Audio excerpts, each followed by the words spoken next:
back down to Earth, the reason high pressure is interesting, well, first of all, cells and pressure. How do we stay alive? Anybody who's been a scuba diver can understand the effects of pressures on cells and wanting to understand this better. This is a photograph actually of cells that need pressure. These are some of those extremophiles that have to have pressure. And you can see, over time, you will see these cells exploding open. That's them being released from pressure.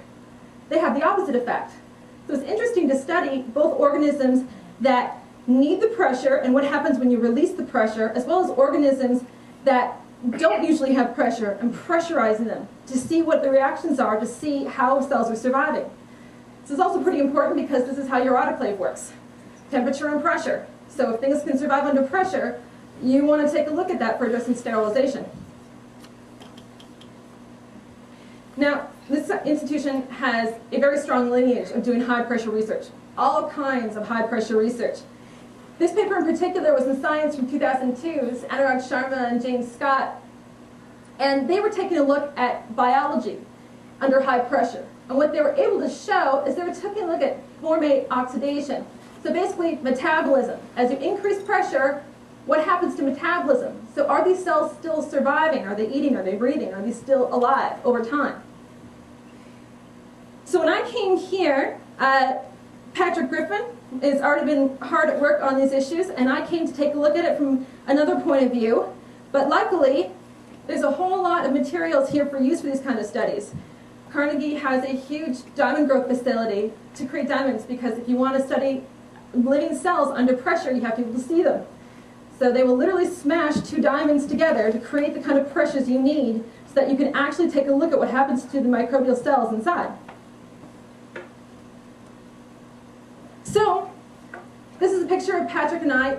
You may notice I've gone through a few hairstyles in the last year and a half. I think I have 4 of them in this slice set of photos. This is the cold seal room, and so this is actually how we're generating pressure. We can use larger volume by putting it inside of these vessels that we can pressurize. They can also be used to increase the temperature in these little ovens. Now, how we do this is an absolutely fascinating system that Patrick had worked out before I came here. He used straws that he bought from CVS and sealed up with a heat sealer and autoclaved them. We tried straws from McDonald's, but they're actually a little too big. You got to get the ones from CVS. So then we fill them with microbial samples under sterile conditions, seal up the other end, and load them into these high-pressure vessels and pressurize them. So then after we've gone through the pressurization process, we can actually plate the cells and then count how many lived versus how many survived on a plate that wasn't pressurized. Using this setup, we can reach pressures of up to about 400 megapascals. Now, to put that in perspective, Earth's surface, 0.1 megapascals. Average ocean pressure is about 38. The Mariana Trench, which is the deepest part of the ocean, is about 110 megapascals. And you have to go into the Earth's interior to get more than that. But as you can see, it gets a lot more pressure when you start going below the Earth's surface.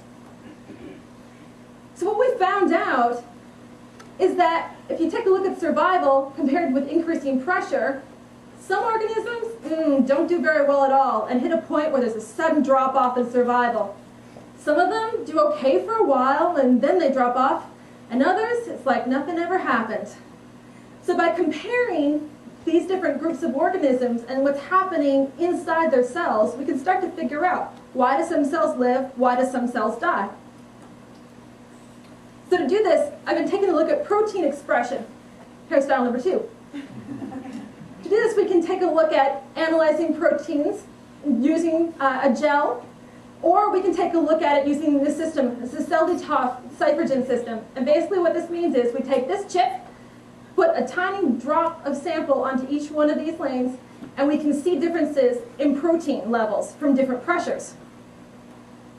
So by doing that, what we've been able to see so far is that if you compare samples that were pressurized to some that weren't, about 40% of the proteins are exactly the same. They have as much of the protein in the control sample as they do in the pressurized sample. Another 40%, there's actually more in the pressurized sample than there was in the unpressurized sample. But 20%, there's less of that protein. So we're trying to figure out, what does the cell want more of, what does the cell want less of after damage by pressure. Other way of looking at this is how many of those proteins were found both in cells that were pressurized and cells that were not pressurized. So it turns out it's about 54% of them you can find in varying amounts in both types of cells, pressurized and not pressurized.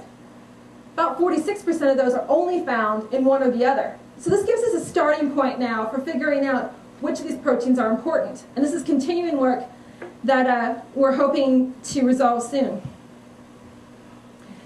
The wonderful thing about being in astrobiology is that we get to look at the world, the largest and the smallest scales, all at the same time. And to do that, we get to go to some great places. One place that I've been able to go is the Mars Desert Research Station in Utah. It's sponsored by the Mars Society, and it's a place where they've literally set up a habitat module in a greenhouse, the type that they think could be used in the service of Mars. You dress up in spacesuits every time you leave, and you try to see how hard it is to try to do science with that outfit on and the gloves. It gives you a new perspective on what the Hubble repair must have been like. It's like trying to take apart your toaster with 2 layers of oven mitts on. There's also a lab inside where we can start to analyze some of the samples that we collected in the field. It gives a flavor of what trying to do science on Mars would be like. Now, for those of you who were here when my boss, Dr. Andrew Steele, did his presentation last year, you have seen a lot of photos of the Amaze expedition. I haven't had the chance to go on this expedition yet, but it looks like I'll be going this year. And it's an absolutely incredible experience. They go to Svalbard, which is in the Norwegian Arctic, and collect samples from this area. Incredibly cold. So these are hot springs that are found in the environment. So you'll see some of the people that are here. Marilyn Fogel is here, Verena Starka, and Lauren Kerr. They're collecting samples. Some of them are analyzed on site with instrumentation, including prototype Mars rovers that are brought from the Jet Propulsion Lab. And some of them are brought back onto the research vessel, onto a ship that actually has a laboratory to analyze the samples on the ship. And this is done with money from NASA from their ASTEP Technology Development Program. What they're doing is trying to figure out, how do you detect life using different methods? If you can't have a full lab out there with you, how do you do it? And trying different methods. Carnegie also has a large grant from the NASA Astrobiology Institute. We're designated as an Astrobiology Institute team, the whole institution, and has varying parts from people looking at the interstellar medium, organic chemistry. We're on the team that's looking for life. So we were going to White Sands to take a look at life in evaporite deposits. And clearly, the important thing about doing this research is the outfits. The fashion level is so high. We had gotten absolutely sandblasted our first day out there, ran over to Home Depot for the goggles and the masks because we had sand everywhere, and immediately the wind stopped. Just knew that was going to happen. So this is Dina Bauer and myself looking absolutely smashing in the field, while Mihaela laughed at us. This is Mihaela. She's the other postdoc in our lab, and we're collecting samples here on sand dunes and also dry lake bed environments in the White Sands National Monument. We had an absolutely outstanding park ranger with us, David Bustos, who, if you just tell him what you're looking for, he can take you right to it. What we did find out there was microbial mats. You'll see these fine layerings of green and browns and blacks inside.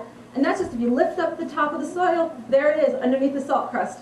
Some of the salt crusts were a little thicker. Take a look at the salt crust here, hence the shovel. And this wonderfully bad smelling black layer here, full of microbial life.